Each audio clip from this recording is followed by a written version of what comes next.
खरं म्हणजे मला असं वाटतं की उद्धव ठाकरेंनी एकदा आरशात बघितलं तर अशा प्रकारचे मोर्चे ते काढणार नाहीत। यापूर्वी सांगितलं, उद्धव ठाकरेंनी ज्या घोषणा केल्या त्यांनी 20,000 कोटी रुपयाची कर्जमाफी केली।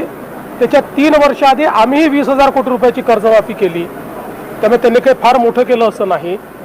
या उलट त्यांनी जी घोषणा केली होती की आम्ही 50,000 रुपये चालू खात्याच्या लोकांना देऊ, 2.5 वर्षात फुटकी कवडी दिली नाही, त्याचे 16 लाख शेतकऱ्यांचे पैसे आमचं सरकार आल्यानंतर आम्ही दिले।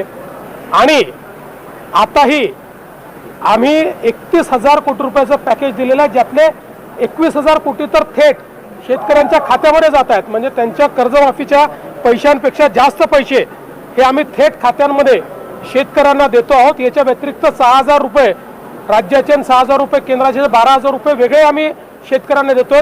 इन्शुरन्सचे पैसे आम्ही वेगळे शेतकऱ्यांना देतो आहोत। त्यामुळे ज्यावेळी त्यांच्या काळामध्ये अशी नुकसान झालं होतं त्यावेळी त्यांनी नेमके किती पैसे दिले हे जर आपण बघितलं तर त्यांना असा मोर्चा काढण्याचा अधिकार आहे का हे आपल्या लक्षात येईल। तथापि ठीक आहे,